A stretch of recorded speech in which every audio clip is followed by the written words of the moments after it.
This Atlanta Braves team is already stacked, but could you imagine if the Braves got to add one single season from the past to this team? Just how incredible, even more incredible, this team could be. I'll answer that question and many others, including some of the non-roster invitees like Ken Giles, which was a surprise to many.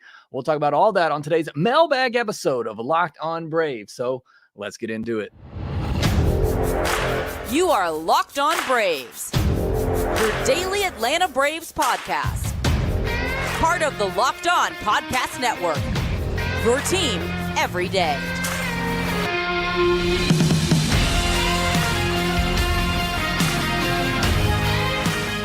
Hey, and welcome back to Locked On Braves, part of a Locked On Sports Atlanta, where we cover your favorite Atlanta sports teams each and every day. I am your host, Jake Mastriani. You can follow me on social media at ShortstopBall. Also, make sure you check out my written work over at BravesToday.com, where we're just coming off of Prospect Week. A lot of good stuff over there by Lindsay, who also does Locked On MLB Prospect. So he is the prospect guru. So make sure you check all that out on BravesToday.com. Make sure you follow the podcast on social media at LockedOn_Braves. Send in any questions, comments, or feedback that you have for the podcast. I'm going to answer the questions you submitted to LockedOn_Braves post on Twitter on Friday, asking for our Mailbag Friday questions. So thank you so much, as always, for sending those in. If you're new on YouTube, hit that subscribe button. We're almost to 9,000 subscribers, or about 100 away from that, and 1,100 away, if my math is correct, to 10,000 subscribers, which we're trying to get to by opening day. You can help me get there by hitting the thumbs up button on this video, telling a friend about the show. I really appreciate all the support you give me here at Locked On Braves, whether you're watching on YouTube, listening on the audio version. Thank you so much for your support here at Locked On Braves. And as you know, during the offseason, we do a lot of these live. So I want to give a shout out to some of those who are in here already. We got Barracuda. Leland said he's been waiting all week, all day for the Friday Mailbag podcast. Thank you so much. The Wild One said we can get started now. He's here. Thank you so much for that. Our Guinnison here, Nick Harvey, Jeffrey Humphreys, Chuck McMillan, Trip Bishop, Joe Me, all in here right now. And I know we'll have several trickling in throughout the episode. And it is the best podcast of the week, my favorite at least. It's the Mailbag podcast. I'm blown away how every week you continue to send in just more and more intriguing, interesting questions all off season and through the regular season. We'll do these as well. Thank you so much for that. And we got a lot of questions to answer today. Before we do, though, I want to let you know this episode is brought to you by FanDuel. Make every moment more. New customers join today, and you'll get $200 in bonus bets if your best bet of $5 or more wins. Visit FanDuel.com/lockedon to get started. All right, we got a lot of questions to answer here. And as always, it is a wide variety of questions. So I'm not even going to try to tease you with any of these other than the ones I talked about in the description of this episode. If you read it, it's all over the place. Some non-roster stuff we'll get into, but just some really good and exciting questions. So make sure you stick around for all of them. First one comes from Cavs Buckeye. It says, you can add one position player's single season from Braves history. For example, 1999 Chipper Jones to this year's team. You can't say Hank Aaron. Who do you pick? These questions are fun. However, I always say I'm going back to my time as a fan. I'm not the biggest historian in the world. I'm sure there's some Boston Bean Eaters player from 1800s that put up a fantastic season that would be great for this Braves team. I'm going back to, really 1991 when I started following the Braves, my first memory of the Braves. And I'm going to say since then. And this is probably not what you were expecting. And this is certainly some bias in me, some homerism, whatever you want to call it. His card is sitting right behind me. I'm going to go with 2013 Andrelton Simmons.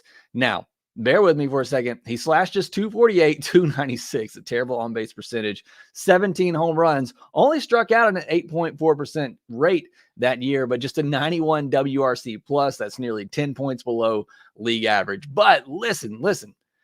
Still had a 3.5 WAR because of how good he was defensively. It was his first Gold Glove that he won. He actually finished 14th in the MVP voting that year, telling you just how good the defense was when he was below average hitter.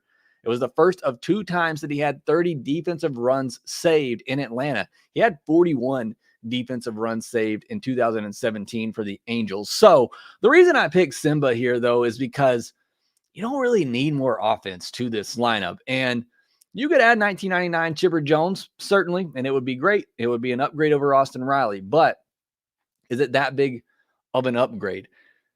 You could probably go, take an Andrew Jones season in center field, maybe move Michael Harris to left, stuff like that. You could do that kind of thing. But for me, I want to watch Andrelton Simmons play again in his prime when he's healthy as the best defensive player in baseball, best defensive player I've ever seen. So you're asking me just personally, what single season do I pick? I pick Andrelton Simmons because I want that defense up the middle. Not that RC is terrible by any means, but he is no Andrelton Simmons. And I would just love to have that defense up the middle behind this pitching staff. You can bat them down in the lineup, especially in this offense. It's just, I think it speaks more to this team. Like, there's a lot of great players in Braves history, even just going back to 1991. And like, who are you really adding? I mean, where are you really making a substantial upgrade on this team, even taking somebody from the past? Maybe a Javi Lopez season over but I think Sean Murphy is going to be the best catcher in baseball this year. I mean, Matt Olson, what he's coming off of, what first baseman are you taking over him? Maybe Freddie Freeman's MVP season, but I mean, I think Matt Olson can be better than that. I think this speaks more to the team the Braves have now, that I just don't really see anybody historically that I take that is just that much of an upgrade over what this team already has. I see Jeffrey Humphrey saying Rafael Furcal. That's another one I was looking at because I was really looking at shortstop, because you look at the other positions other than maybe left field. Again, I just don't see a huge upgrade. Who are you getting better than Ronald other than maybe a Hank Aaron season? Be the only thing that would compete with that. I mean, even Michael Harris in center. I love Andrew Jones. I would certainly take him. I think Michael Harris, can give you pretty similar value, not to Andrew Jones, peak Andrew Jones, certainly. But for me, Joe Me says Gary Sheffield and left. That'd be a really good one as well. But just as, the Simba lover in me, and he just retired, and I'm over here watching Caribbean Series baseball just to get a glimpse of Simba. I want to see him back in his true form, at his peak, in his prime, playing defense. So that'd be the pick for me. But great question. Let me know what the pick would be for you. What would be the one position player? Certainly we're talking pitchers. It's a whole different conversation, but one position player, single season in Braves history, which one would you add to this team? But very fun question there. Gus Shortstop says, were you able to catch Lindsey Crosby's explanation of the farm system? He stated that our major league team paired with this farm system is arguably the best in the league. And I couldn't agree more. It's hard to argue that, especially when you consider just how young the major league talent is, still mostly in their 20s. Maybe the Orioles are the only other team I can think of off the top of my head that have so much young talent from top to bottom. They got a big flow of young talent coming in now, and they still have the best farm system in baseball. They're maybe the only other team I can think of just top to bottom that could compete with the Braves. But certainly when you think of talent, and most of it is at the major league level, but even you go into the farm system a little ways, I still think it's up there. I don't know if I would consider it the best. Like I said, the Orioles, maybe even the Dodgers, they have a lot. If you're just looking at homegrown talent too, I think that changes the equation a little bit. But yeah, hard to really argue too much with that when you're talking about just talent in an organization from top to bottom. I think the Braves are definitely up there. Another one from Gus says, what do you think of the Ken Giles signing? I think it's under the radar, sneaky, that it's a low ceiling, high reward. Love the move. Just add more depth. Look, you can never go wrong with a minor league signing. These are the ultimate low risk signings. And that's why I say, get all of these that you can. I talked about Carlos Carrasco, who signed a minor league deal with the Guardians last week or earlier this week. Go out and get all the minor league signings you can for these veteran players. Bring them in. It's a low risk, especially these guys like Ken Giles, like Nick Anderson last year, which is a signing that I absolutely loved when they made it last year. Somebody who's been really good before, hasn't been able to stay healthy. You get him on a minor league deal, which is basically no risk. It's not even low risk. It's essentially no risk. And if they bounce back like they performed before, then you get a huge, huge reward. So can never go wrong with these deals. Certainly like that. Dustin Mount says, spring training non-roster invitees list came out. Any surprises for you, players that were on it or left off? I'm going to do a bigger podcast next week on non-roster invitees, but just seeing the Ken Giles name on there, and then all of a sudden it's like, hey, the Braves signed Ken Giles. It's how the Braves do business. Apparently it had been done for a while and nobody really knew until they sent out their non-roster invitee list, which is just kind of funny. And then Baltimore Braves fan says, now that we know the NRIs, what do you think the bench ends up looking like on opening day? Do you still think we add someone before or during spring training? So if I had to guess right now, I'm going to go Travis d'Arnaud, obviously, Luis Guillorme, David Fletcher, and Jordan Luplow. There's a decision to be made there between Guillorme and Fletcher and either JP Martinez or Forrest Wall on the bench. That, in my mind, is your group of guys that you look at right now. The only reason I say you don't need to carry another left-handed outfielder at this moment is because you have two of them, obviously, in Kelenic and Michael Harris. You're not taking Ronald Acuña Jr. out of the lineup, and you still have Marcell Ozuna, who can play outfield if you need to. So you can get by not having that other outfielder. You don't need a bench for the Braves. I mean, who are you pinch hitting for? Maybe Kelenic, which is why you have Jordan Luplow on the bench as a right-handed bat. Maybe you're going to pinch run for a catcher later in the game. I mean, you don't really need a bench. These guys don't take days off. It's just you're not pinch hitting for any of these guys. The bench just is really insignificant for the Braves. So that's why I say, you maybe let these other guys, let JP Martinez, let Forrest Wall continue to get at bats at the minor league level. But that would be the conversation. Do you carry Guillorme and Fletcher, or do you put one of the left-handed outfield bats on that bench? That'd be with the discussion right now. You also have Luplow and Eli White in competition for that right-handed bat. I give the edge a little bit to Luplow, who's been really good against lefties in his career. All right, that is just the first wave of questions. So many more good questions to get to. I'll answer those here next. NFL postseason is here. In fact, it's almost over. You got the Super Bowl coming up soon, and you can get in on all the action with FanDuel, America's #1 sportsbook. Right now, new customers get $150 in bonus bets guaranteed when you place a $5 bet. That's $150 in bonus bets, win or lose. The app is also easy to use. If you don't want to go over to FanDuel.com/lockedon, you can use their app, which is super simple. They have live same-game parlays. Find bets in the new Explore tab. Make a parlay in the Parlay Hub, the best way to find popular parlays, and so many more options to play.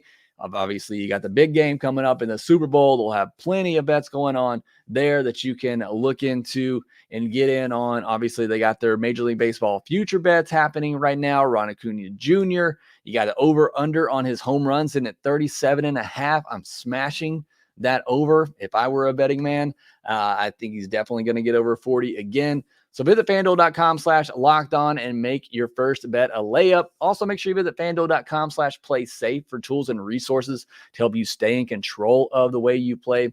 FanDuel, official partner of the NFL. I want to let you know that Locked On has launched the first ever national sports 24/7 streaming channel on YouTube. Locked On Sports Today is here for you 24/7, covering the top sports stories of the day with the local experts of Locked On, plus our national shows covering every league. Go to Locked On Sports Today on YouTube and subscribe to the first ever national sports 24/7 streaming channel. CR Guinness in the comments saying there's MLB baseball this month. Let's go. And there certainly is. The calendar's turned over to February. We will have pitchers and catchers arriving in just a couple of weeks. We'll have college baseball season starting in 2 weekends. February 16th. Cannot wait. That's when I really start getting into things. I love college baseball, especially that first month and a half to kind of bridge that gap to Major League Baseball. But we'll have our first spring training games at the end of the month. And then the regular season starts in March, at the end of March this year. So it is right around the corner. So certainly looking forward to that. I see Windgracer16 in here saying 05 Andrew, not 03, though that was a good year too, talking about the single season, that position player that you would bring in. Like I said, Andrew would be a really good choice as well for somebody. Or Windgracer also said Eddie Matthews' best season at third. All right, let's jump back into these questions. Cass Buckeye says, the Braves do not seem to graduate many relievers. Is this a good thing or a bad thing, given that the guys who come up as relievers are almost all failed starters? Is it smart to do what A has done and splurge on the pen and free agency, or rely on homegrown guys for starting pitchers and hitters? So, a loaded question. I don't know that there's one right answer to it. I will say, Braves have not done a good job turning failed starters into relievers. And it seems like they're very slow to make that change. Lucas Sims is obviously, a good example. A first-round pick. They tried him so much as a starter, tried him as a starter, tried him as a starter. As far as I know, they never even tried him in the bullpen. Move him over to the Reds in the Adam Duvall deal, and he's been a really good reliever over there for the Reds since that trade. I think that shift is coming. I think we're starting to see more of an emphasis on relief pitchers. Daysville Hernandez right now. We'll see what happens with Blake Burkhalter, but even he is somebody they drafted, and he was a reliever at Auburn. They draft him, and they're like, we're going to make him a starter. And then he gets injured. And so now we'll see what they do. But I think we're starting to see a little bit of a shift in that, and then really starting to change that development path to try to develop some relievers, because I don't think it is smart to do what A has done and just spend so much on the bullpen. I think you can develop these guys and you get, a really good bullpen of guys that you're paying league minimum pre-arb salaries to, like you have with AJ Minter. Braves have not done a good enough job of that. And because of that, they've had to spend so much money on the bullpen. I mean, they are spending $40 million plus on the bullpen right now. I would much rather see that investment go into starting pitching position players. And I would rather see them start to develop more relievers, or knowing when to make that switch. Like Giancarlo Lara is a prospect I really love, and I think could be a really good starting pitcher one day. But if that third pitch doesn't develop, start making that move to making him a dynamite reliever, or do what you did with some others in the past, like Max Fried or even Spencer Strider for a short time period. Bring them up as a reliever, mix them in that way. And then if there's an opportunity for them to start down the road, then put them into that role like they did with Max Fried and Spencer Strider. So I don't think this organization has done the best at handling relievers and molding and developing relievers. I think it's certainly something they could do a better job of. Next one from Leland Hurt says, what's the scoop on Giles? Kind of already answered that. I think there's plenty of potential. Was 94, 96 in recent showings. Could be, if all kind of comes back together for him, I think could be a 7th or 8th inning guy. He does have closer experience. Again, it's very similar to what we saw with Nick Anderson last year. Another one from Leland says, who are our quality bench players? Kind of already discussed this one too, but Yorme and Fletcher are your top utility guys. I think Luke Waddell is probably in there behind him. Lurie Garcia as well as kind of your do-it-all kind of player. JP Martinez, Forrest Wall, your top left-handed outfield options, and then Jordan Luplow and Eli White are your top right-handed outfield options. So that's the quality depth that the Braves have right now, if you believe that is quality depth. Last one from Leland says, what do you think of Max's comments at Braves Fest about enjoying facing Freddie and Dansby? I liked it. I mean, I don't think there's any ill will or anything there. I think Max is just an incredibly competitive guy. You don't know that by now watching Max, then you haven't been watching very closely. Go watch Game 6 of the 2021 World Series. He is a true competitor. Friend, foe, doesn't matter. He's coming after you. Love that mentality from Max Fried. Stan Gardner says, what do you think about shortening the regular season to 160 games to accommodate a best-of-7 division series without changing the starting date of the regular season or the World Series? I would be all for that. I'd honestly be okay going back to 156 regular season games schedule. While I want as much baseball as possible, and I want it to go on as much as possible, because I hate this part of the offseason where we just really want some baseball. That's not going to change either way. But you do lose so many fans. It feels like the deeper you get into football season as teams get eliminated, this isn't going to change that. You're still going to be playing your biggest and best games while NFL's going on, college football's going on, NBA, NHL are starting up. It is what it is at this point. But more so, to Stan's point, to accommodate a 7-game NLDS and to shorten up that gap bigger than anything in my mind between the end of the regular season and the start of the division series. I would love to see that happen. And I don't want to see the World Series drag on into November. Sean Griffin says, how do you feel about Vladdy being on the cover of MLB The Show instead of Ronald? Totally missed opportunity for EA. I mean, I was a little disappointed. I don't really care that much either way. I know there are even some rumors that maybe Ozzy Albies was going to be on it. It's not that big of a deal. I think it would have been perfect timing for Ronald to be on it after the season that he just had. I think there's one thing people have to keep in mind if you're a fan of the game and just kind of into that. This was probably a decision that was made during the season last year. I mean, if they could have predicted the season that Ronald was going to have, I think they certainly would have put him on the cover, but you just can't predict those things. I do want to see Major League Baseball in general marketing Ronald Acuña Jr. more. I was very happy to see him all over their Twitter feed on Friday, I believe it was, going to the MLB shop, all of that. I need to see all of that Ronald Acuña Jr. content. He needs to be marketed like the best player in baseball. I know there's somewhat of a language barrier there, but I mean, I think you got to market him better. He's the best player in baseball. He's the most exciting player in baseball. I'm obviously biased, but whether it's on the cover of a video game, whatever it may be, Major League Baseball, and I think Ronald wants it, and I think he likes it. So you got somebody, and I don't give Mike Trout, I give him no grief for not wanting to be in the spotlight, not wanting to be, a marketing campaign. That is his prerogative. But you got somebody in Ronald who I think embraces that and wants that. Take advantage of that and market him to the kids, market him to Major League Baseball fans, because he is that exciting. As far as we know, there is nothing bad in this kid's background. Let everybody know. Why would you not want to shout it to the world? You got one of the most exciting talents in baseball coming off of one of the most historic seasons in baseball. Why would you not market that every chance that you have? So hopefully we continue to see that from Major League Baseball. Gus Shortstop says, are you worried about next year and a possible luxury tax reset with all the money coming off the books, or do you think the Braves will care about it and just move the draft spot 10 spots backwards and keep the best team possible while spending money? I do think they'll try to reset next year, and I think it's a good time for it. Other than the need for some starting pitching, I think Sale is somewhat of insurance for Charlie Morton leaving. You're still going to have to try to replace Max Fried, which you can't do. You're going to need somebody, a Waldrop, an AJ Smith-Shawver, Darius Fine, somebody to step up in the rotation.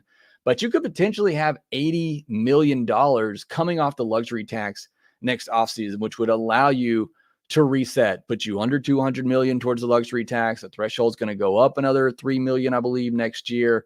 But with Morton, Ozuna, Travis d'Arnaud, Bummer, Matzik, Minter, and Max all coming off potentially, that's a lot. That's a lot of production you have to place. It's also gives you a lot of money to play with to try to replace that production. But I do think they'll try to reset next year. Even the biggest markets of teams, which the Braves are the biggest market of teams right now, try to avoid that third straight year of going into the luxury tax threshold. But at the same time, I never thought the Braves would pay the luxury tax, and I never thought they'd be approaching the third luxury tax threshold as they are now. So who knows? It's a brand new world for the Braves and spending money. I wouldn't put anything past them, especially this window that they're in. Don't want anything holding them back. A couple questions from Amper Sandwich here to finish off our social media, or questions from social media. Having seen a few famous football coaches in their 70s hang it up recently, it got me thinking. Snitker's still a year or two away from 70, but if he decides to retire in the next few years, it's his replacement in the organization. I love Snit, and I'm in no hurry for him to go. I've wondered myself, especially after the last contract that he signed that I think takes him through his age 70 season, if he would hang it up after that, especially if they win one more. Walt Weiss, to me, seems like the obvious candidate to take over for him. Washington would have been great, if he could stick around for that long, but he's not a young man himself. Walt Weiss isn't necessarily, that young either. I think he'd be around 62, 63 at that point. But I think Walt Weiss would be a pretty obvious internal candidate to take over if Snitker did step down once he turned 70. And then final one here. Do you think Do you think the run Snitker has been on since taking over is the best anyone could have done in his position? Do you think there's a coach out there that could have had more success with the teams he has had? It's hard to really say. It's hard to really describe what type of impact, what type of on-field impact a manager actually has in today's games. I'm not taking away anything from Brian Snitker. This is an incredible collection of talent, and he would tell you that. Alex Anthopoulos told you that when he came over, that a lot of the work, the groundwork had already been done to build this core, and it was just his job to kind of steer that ship and not mess it up. And you can kind of say the same thing about Snitker. He was handed, this great team, not necessarily when he started, but it was going into this great rebuild and this great collection of talent, and he's just kind of guided the ship. Now, do I think he's the best X's and O's manager in baseball? No. But I think the main job of any manager this day is to maintain a clubhouse. And I think he does that better than anyone. And those guys absolutely love playing for Brian Snitker. He's a player's manager. I've talked about the fact I think he's loyal to a fault sometimes with players, but players love that. He gets them going when he needs to. He gets in their ear when he needs to. You talk about the meeting, that series, going into Arizona 2 years ago. He sometimes is slow to adjust the lineup at times, and there's some bullpen questions, certainly. But I think you could say that about any manager. But what, in my opinion, and I'm not in the clubhouse, I'm not a Major League Baseball player, but in my opinion, one of the most important things for a manager to do in today's game is to manage the personalities in the clubhouse. And from my outsider's perspective, and from what I hear from those who do, follow the team more closely and are around the team, those guys love playing for him. So I don't know. I don't think so. I don't think anybody could have done a job any better than what Brian Snitker has done. Look, this last 2 postseasons, other than the Game 3, leaving Bryce Elder in too long, not much that he could do differently. I mean, the offense just didn't show up this past year. Pitching fell apart the year before because of injuries. That's kind of out of his hand. But in 2021, he pushed all the right buttons to win that World Series. And you got to give him a lot of credit for that. So he has been great. We'll see how much longer he sticks around. All right, got a couple of news items to get to, including a huge trade involving Corbin Burnes with the Orioles and the Brewers. We'll discuss that next.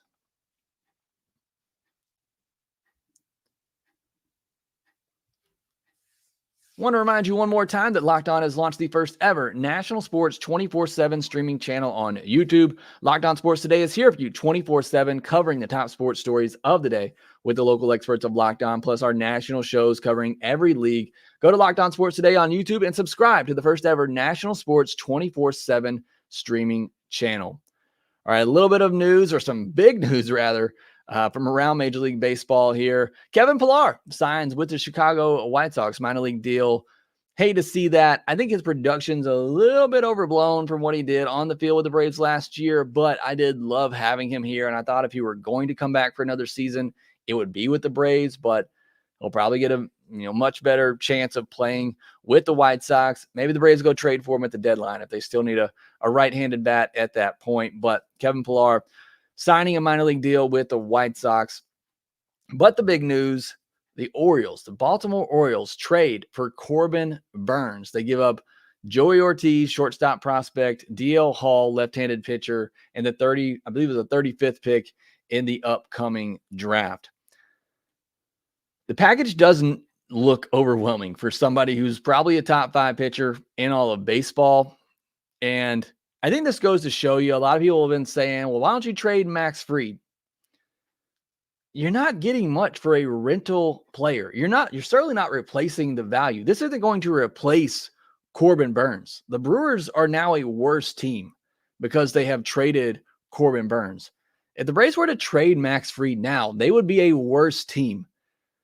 Maybe it helps them in future years. Maybe they figure out DL Hall, who has really good stuff but command issues. Maybe this helps them down the road. But for 2024, it would make the Braves a worse team. This makes the Brewers a worse team for 2024.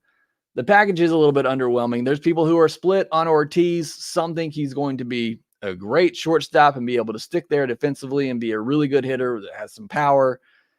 DL Hall, like I said, kind of a little bit of a project, great stuff, top prospect, hasn't been able to put it all together, going to a great organization with the Brewers to help him do that.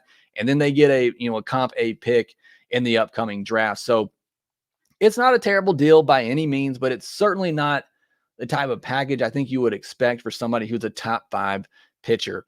And I don't know what the Brewers are doing. Like I said, this trade, in my opinion, makes them worse in 2024. They just signed Rhys Hoskins. What did this mean for Willy Adames? What are they doing over there in Milwaukee? We'll certainly see.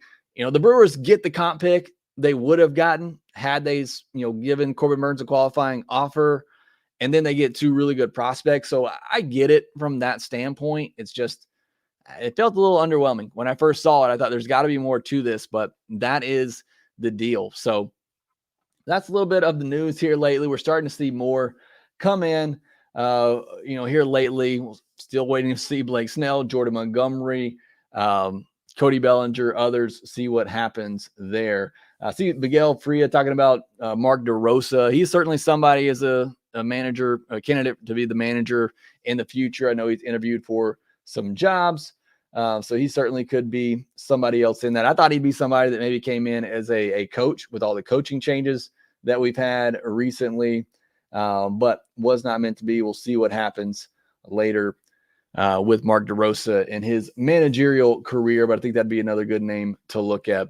All right, sorry if I didn't get to your question in the comment section. If I did not, please put it down in the comment section below on YouTube, and I'll get to those there. I try to get to every comment in the comment section on YouTube, so thank you for sending those in there. But that will do it for this episode of Locked On Braves. Hope you all have a great weekend, and as always, unless Alex Anthopoulos goes out and he signs Blake Snell or Jordan Montgomery, we'll have our Minors Monday episode on Monday. Get into our regular content throughout the week. Make sure you subscribe to Locked On Braves on YouTube.